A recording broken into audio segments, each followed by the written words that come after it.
Test-10. Section 1.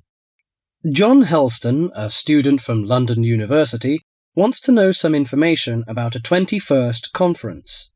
You'll hear a conversation between John and university staff. Now you have some time to look at questions 1 to 5.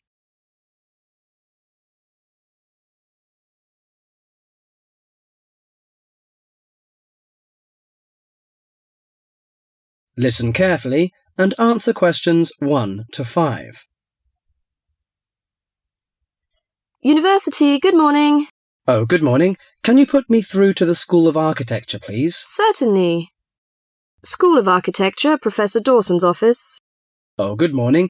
I was wondering if you could give me some information about the forthcoming Architecture 21st Conference, dates, enrolment procedures, costs, that sort of thing. Certainly. When exactly is the conference? Well, the conference runs for 3 days, from the 18th to the 20th of October. 18th to 20th of October? Oh, good. I'll still be here then. And where exactly is it being held? Is it at the university, as in previous years? No, it's actually being held at the Pacific Hotel. We've rather outgrown the university conference facilities, so we've opted for this new venue. Right, Paradise Hotel. No, Pacific Hotel. Oh, right. And presumably we can get accommodation at the hotel? Yes, but you'll need to contact them direct to arrange that. I'll give you the number for hotel reservations. Have you got a pen ready? Yeah, go ahead. It's area code 07 and then 9333 2233. Okay, and what's the registration fee? Individual fees are $300 for the 3 days or $120 a day if you only wanted to attend for 1 day. Are there any student concessions? Oh, sure. There's a 50% concession for students, and that's $150 for the 3 days or $60 a day. And am I too late to offer to give a talk? Oh, I'm pretty sure you've missed the deadline for that. Oh, really? But I've only just arrived here in Australia. Is there any way I could have a paper accepted? Well, you'd need to talk to Professor Dawson. He's the person organising the conference this year. I can put you through if you like. Oh, yes, please. That'd be great. Oh, and can I just check the spelling of his name? Is that Dawson? Yes, that's correct.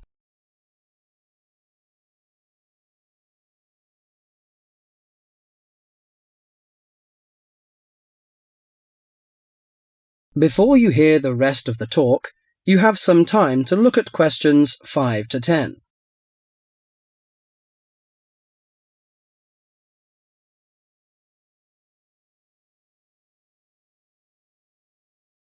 Now listen carefully and answer questions 6 to 10. Professor Dawson speaking. Oh, hello. My name is John Helston.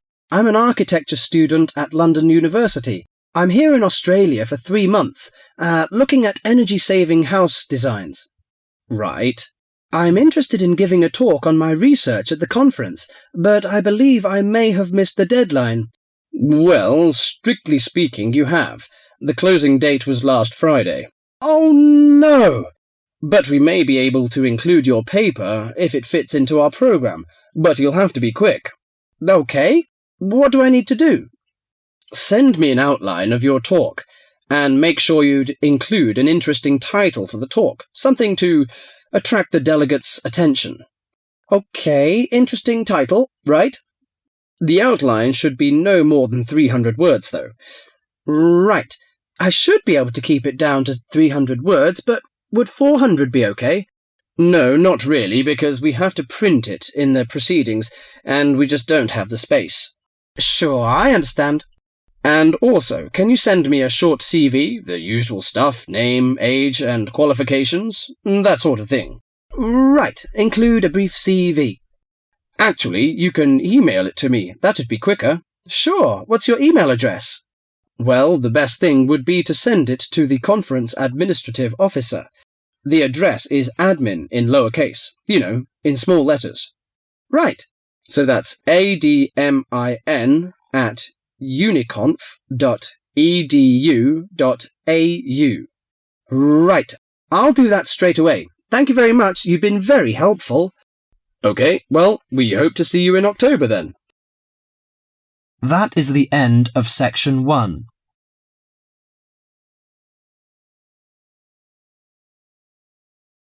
You now have half a minute to check your answers.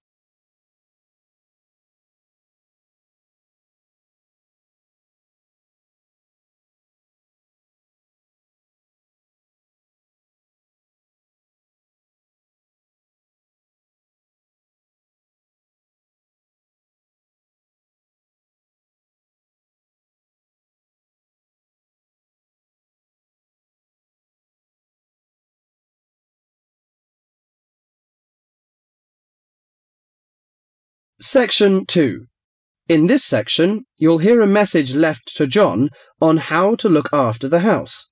First, you have some time to look at questions 11 to 20.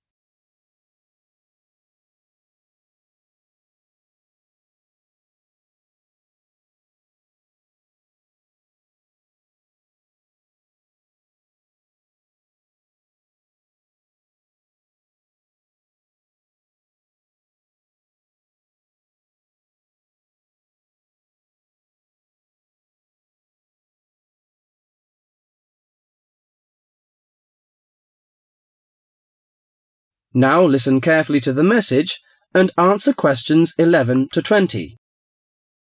Hello, John. Welcome to the house. I'm really pleased that you can be here to look after my house while I'm away. Here are some things you need to know about the house. Important stuff like when the garbage is collected. In fact, let's start with the garbage, which is collected on Friday. Just write garbage on the calendar on the days they take it away. Put it out on Friday every week. That'll be Friday the 22nd, Friday the 29th, and Friday the 5th. It's a really good service. The trucks are quiet and the service is efficient. The bin would be put outside of the house empty. It's a good idea to put it away quickly. This street can be quite windy. I once watched my next-door neighbour chase her bin the whole length of the street. Every time she nearly caught up with it, it got away again. The waste paper will be collected this Tuesday. That's Tuesday the 19th. There's a plastic box full of paper in the front room. Please put it out on Tuesday. The truck will come during the day. If you don't mind collecting old newspapers and other paper and putting them in the box, I'll put it out when I come home. The paper people only come monthly. I have some things to give to charity in a box in the front room. Would you put it out on Monday the 25th, please? It's a box of old clothes and some bed linen which I've collected, plus a few other bits and pieces. The charity truck will come by during the day on the last Monday of the month. Like the paper people, it comes monthly. If you want to use the library, you'll find it on Darling Street. I've left my borrower's card near the telephone. It has a very good local reference section if you want to find out more about this city. The library is open from 9 a.m. to 5 p.m., Monday to Saturday. I'm sorry to say that we don't have a cleaner. Oh yes, filters. Would you please change the filters on the washing machine on the last week of the month, no matter which day? We find that the machine works much better if we change the filters regularly. The gas company reads the meter on the 30th, the last Saturday. I think that's all the information about our calendar of events. Well, John, I'm trying to think what else I should be telling you. As you know, I'm going to a conference in London. I hope to have a little time to look around. It's a great city. I do hope I manage to get at least some of the theatres and museums. I'm looking forward to all the things I have to do at the conference too. I'm giving a paper on Tuesday the 26th, and there are a couple of exciting events planned later in the conference programme. I hope to meet up with an old teacher of mine at the conference. She taught English literature at my high school, and we've kept in touch through letters over the years. She now teaches at the University of Durham, and I'm really looking forward to seeing her again. By the way, I expect you're hungry after your trip. I've left a meal in the refrigerator for you. I hope you like cheese and onion pie. Would you do me a favour, please? I haven't had time to cancel an appointment. It was made a long time ago and I forgot about it until this morning. It's with my dentist for a checkup on Thursday the 28th. Could you please call the dentist on 8162-525 and cancel the appointment for me? Thanks a lot, John. One last thing. When you leave the house, make sure the windows and doors are shut and set the burglar alarm. The alarm code number is 9120. Have fun. I'll see you when I get back. This is your friend Martha, saying goodbye. That is the end of section 2.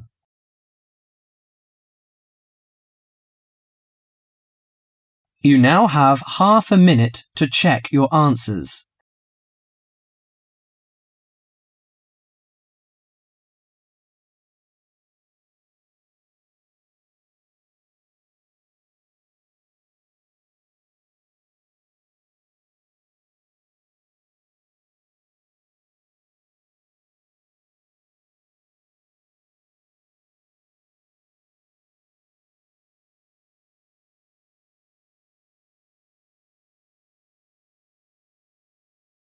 Section 3.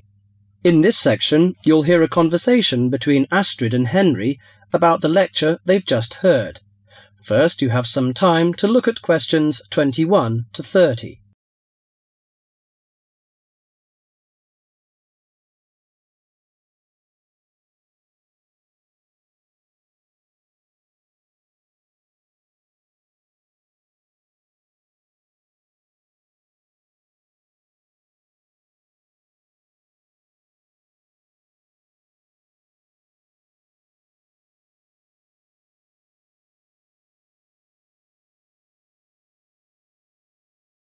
Now listen carefully to the conversation and answer questions 21 to 30. Henry, don't you think Dr. Adams' lecture was really very good? He could talk about the telephone directory and make it interesting. All his lectures are like that, Astrid. He's just one of those people. I wish we had him as our tutor. I bet you that he is very demanding, though. Boris is in his tutorial group and agrees that he is brilliant, but he puts them under a lot of pressure. But don't you think that's good? Perhaps. Anyway, he's interesting and rather funny. Did you take lots of notes in the lecture? Yes, actually I did. In fact, several pages. I didn't think I had taken so many. I was that busy listening to what was being said that I didn't take many notes. Can I photocopy yours? I don't think that's such a good idea. You won't be able to read my handwriting. And sometimes I write them in English and sometimes in Arabic. Oh, let's have a look. Wow, your notes are so neat. Well, there's not much in Arabic. There is on this page. Yes, there is. Dr. Adams would be pleased to see this, especially given what he's talking about. Oh, don't you keep careful notes? Sometimes. It depends on the lecture. I don't think I'll forget Adams's lecture today, but some of the details will fade. I type up everything afterwards, so you can have a copy then, and you can fill in anything I've missed. I'm not so good on the broader concepts. I'm better when it comes to detail. Just what Adams was talking about. Well, I am definitely a detail person. I need to have everything written down before I can get the concepts clear in my head. And I am the complete opposite. I find all the detail clutters up my mind, and I get very frustrated, which was just what he was on about. He mentioned a book he had written. He mentioned several. The one on space and the individual. Yes, called My Space. It's on the book list. So it is. I think I'll get that out of the library, or get my own copy. Did you get what he said about spatial awareness? I didn't really. Yes, it was fascinating. I can't be as eloquent as Adams was, but I know several people who are frighteningly intelligent, but they have difficulty reading simple directions, even when getting to places that they know very well. I find that difficult to understand. Everyone learns the way to walk to the shops and things like that. You mean just the way people learn spelling?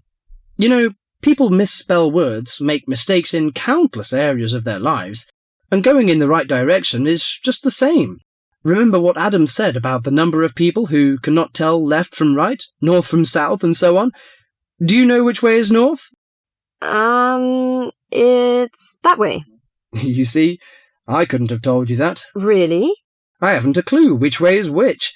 That's why I'm always getting lost when I go out on my bike. And put me in a completely new place and I am totally lost. What about maps? Oh, I'm hopeless at reading them. But then you're brilliant at writing essays and getting all the ideas down in the right order, and I don't know where to start. Again, just what Adams was talking about. What we need to do is combine our skills. You teach me to cope with detail, and I'll teach you how to string concepts together. Okay, we can do that. That is the end of section 3.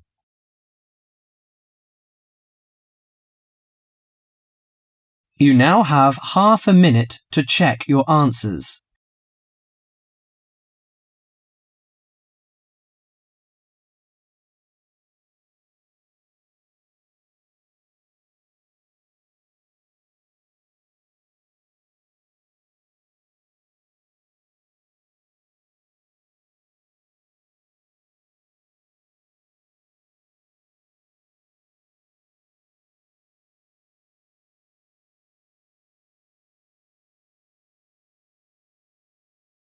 Section 4. In this section, you'll hear a lecture about Iron Age in Britain.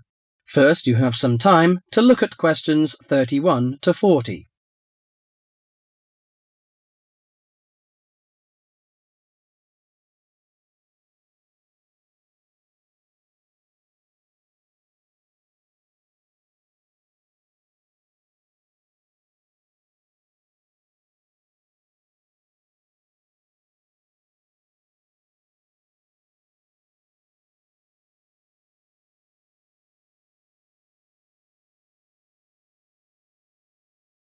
Now listen carefully to the message and answer questions 31 to 40.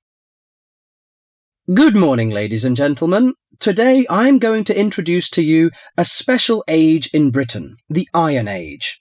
People at that time, you may be surprised to hear that, seem close to the men and women of today, because archaeologists discovered that they tried to vary their diet, improve their homes, and follow fashions. The period known as the Iron Age lasted in Britain for about 800 years, from 750 BC to 43 AD. There had been several dramatic changes by the end of the Iron Age, including coinage, wheel-thrown pottery, etc. People had started to live in larger and more settled communities. Furthermore, because of the differences in climate and geography, someone living in Yorkshire or Ireland would have eaten different food, worn different clothing, and lived in different housing conditions from someone living in southern Britain. Caesar commented that Britain was a land of small farms, and this has been proven by the archaeological evidence. Since Iron Age society was primarily agricultural, it is safe to presume that the daily routine would have revolved around the maintenance of the crops and livestock. Small farmsteads were tended by and would have supported isolated communities of family or extended family size. They produced enough to live on and a little extra to exchange for commodities that the farmers were unable to provide for themselves. For those farms, harvested crops were stored in either granaries that were raised from the ground on posts or in bell-shaped pits 2 to 3 meters deep. Some 4,500 of these storage pits have been found within the hill fort interior at Danebury in Hampshire, and if they were all used to store crops, this would have essentially made the site one large fortified granary. Although the archaeological evidence shows that cattle and sheep would have been the most common farm animals, it is known that pigs were also kept. The animals would have aided the family, not only with heavy farm labour in the case of the cattle, such as the ploughing of crop fields, but also as a valuable form of wool or hide and food products. Horses and dogs are also observed in the archaeological evidence from both faunal remains and artefacts. Horses were used for pulling 2- or 4-wheeled vehicles, carts, chariots, while dogs would have assisted in the herding of the livestock and hunting.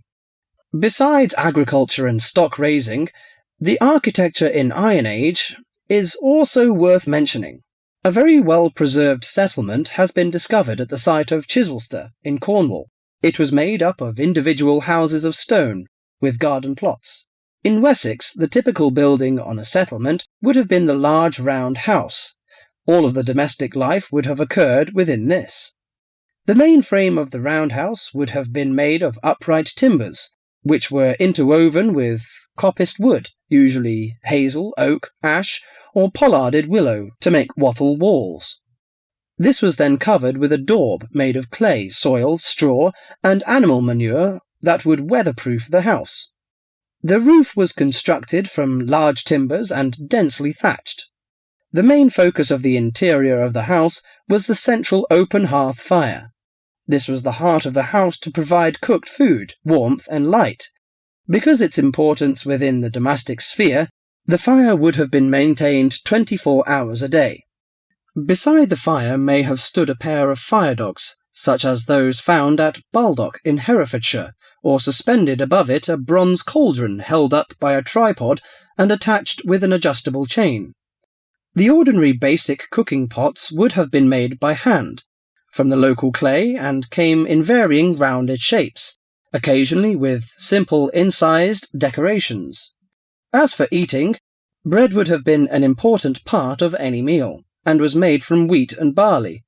The dough would have then been baked in a simple clay-domed oven, of which evidence has been found in Iron Age houses. The barley and rye could also have been made into a kind of porridge. In addition to this, the grain was also fermented to make beer, and the surface foam that formed was scraped off and used in the bread-making process. The interior of the house was an ideal place for the drying and preservation of food. Smoke and heat from the constant fire would have smoked meat and fish, and would have dried herbs and other plants perfectly. Salt was another means of preserving meat for the cold winter months, but this was a commodity that could not be made at a typical settlement. Well, you can see that Iron Age people lived a decent life, didn't they? I'm going to introduce their culture and leisure time next time. Thank you. That is the end of section 4.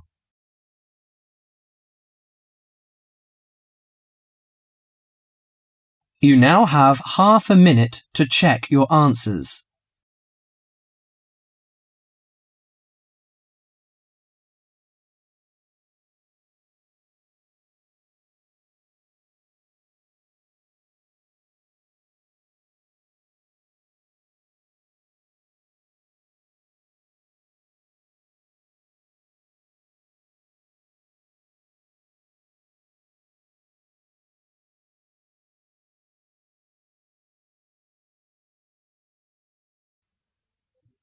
That is the end of the listening test.